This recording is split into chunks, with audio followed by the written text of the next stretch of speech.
വരെ നമ്മുടെ യൂട്യൂബ് ചാനലിലേക്ക് എല്ലാവർക്കും സ്വാഗതം. കലിപ്പൻ്റെ കാന്താരി പാർട്ട് 2. അപ്പോൾ നമുക്ക് തുടങ്ങിയാലോ കഥ. കഫയുടെ പുറത്ത് ഇറങ്ങിയ അനന്യയെ 4 പേർ വളഞ്ഞു. രാവിലെ നമ്മുടെ ആളെ പോലീസിന് കൈമാറാൻ നോക്കിയത് നീയല്ലേ?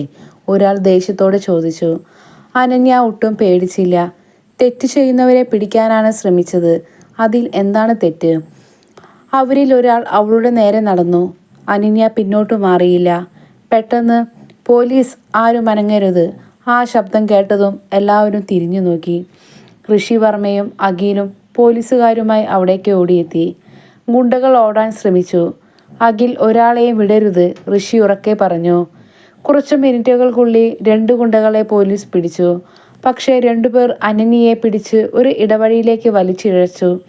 അത് കണ്ട ഋഷി ഒറ്റയ്ക്ക് അവരുടെ പിന്നാലെ പാഞ്ഞു. ഒരു ഗുണ്ട ഋഷിയെ ആക്രമിക്കാൻ നോക്കി. ഋഷി അവൻ്റെ കൈ തിരിച്ച് താഴെയിട്ടു. മറ്റേയാൾ ഇരുമ്പ് വടിയെടുത്ത് ഋഷിയുടെ നേരെ ഓടി. അത് കണ്ട് അനന്യ ഉറക്കെ വിളിച്ചു, സാർ പിന്നിൽ. ഋഷി വേഗത്തിൽ ഒഴിഞ്ഞു മാറി. അവനെ കീഴടക്കി വിലങ്ങ് വെച്ചു. എല്ലാം കഴിഞ്ഞപ്പോൾ അനന്യയ്ക്ക് ചെറിയൊരു പരുക്ക് പറ്റിയിരുന്നു. ഋഷി അവളെ നോക്കി ചോദിച്ചു, കൈക്ക് വേദനയുണ്ടോ? അനന്യ അതിശയിച്ചു. ഇത്ര കലിപ്പനായ ഈ ഓഫീസർ ഇങ്ങനെ സ്നേഹത്തോട് ചോദിക്കുമെന്ന് അവൾ കരുതിയില്ല. അവൾ ചെറിയൊരു പുഞ്ചിരിയോടെ പറഞ്ഞു, കുറച്ചു മാത്രം. ഋഷി ഉടനെ ഫസ്റ്റ് എയ്ഡ് ബോക്സ് എടുത്ത് അവളുടെ കയ്യിൽ മരുന്ന് വയ്ക്കാൻ തുടങ്ങി. അനന്യ അവനെ നോക്കി നിന്നു. ഇയാളുടെ കലിപ്പിന് പിന്നിൽ ഇത്രയും കരുതലുണ്ടായിരുന്നോ? അപ്പോഴേക്കും ഋഷിയുടെ ഫോണിലേക്ക് ഒരു കോൾ വന്നു. അഖിൽ ഫോണെടുത്ത് ഞെട്ടലോടെ പറഞ്ഞു, സാർ, വിക്രം ജയിലിൽ നിന്ന് രക്ഷപ്പെട്ടു.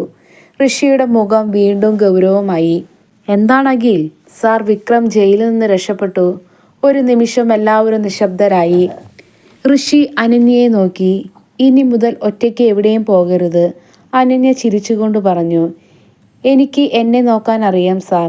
ഋഷി ദേഷ്യത്തോടെ പറഞ്ഞു, ഇത് തമാശയല്ല, വിക്രം അപകടകാരിയാണ്.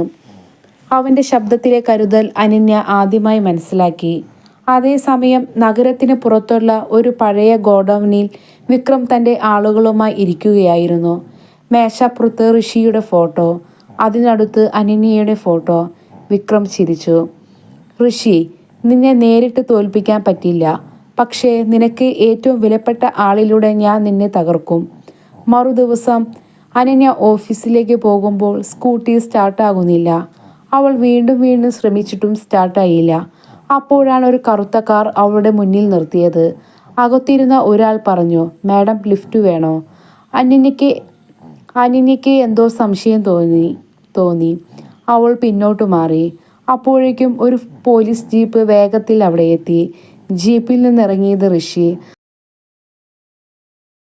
അനന്യ, കാറിൽ കയറരുത്. ഋഷിയുടെ ശബ്ദം കേട്ടതും ആ കാർ വേഗത്തിൽ പാഞ്ഞുപോയി. അഖിൽ നമ്പർ നോക്കി ഞെട്ടി. സാർ, ഇത് വിക്രമത്തിൻ്റെ ആളുകളുടെ കാറാണ്. ഋഷി അനന്യയെ നോക്കി. ഇനി ഞാൻ പറയുന്നത് കേൾക്കുമല്ലോ? അനന്യ ആദ്യമായി തല കുനിച്ചു. സോറി, ഞാൻ കാര്യത്തിൻ്റെ ഗൗരവം മനസ്സിലാക്കിയില്ല. ഋഷിയുടെ മുഖത്ത് ചെറിയൊരു പുഞ്ചിരി തെളിഞ്ഞു. ഇത് കണ്ട് അനന്യ മനസ്സിൽ പറഞ്ഞു, കലിപ്പൻ ചിരിക്കുമ്പോൾ കാണാൻ ഇത്ര ഭംഗിയാണോ? എന്നാൽ ദൂരെയിരുന്ന വിക്രം എല്ലാം നോക്കിക്കൊണ്ടിരുന്നു. ഇനി കളി തുടങ്ങാം. ഋഷി തുടരും. പാർട്ട് 3. അപ്പോൾ വേഗടാട്ടോ. വീഡിയോ ഇഷ്ടപ്പെട്ട് കഴിഞ്ഞാൽ ലൈക്ക് ചെയ്യാനും കമൻറ്റ് ചെയ്യാനും അതുപോലെ സബ്സ്ക്രൈബ് ചെയ്യാനും മറക്കരുത്. അപ്പോൾ ഓക്കെ, ബായ്.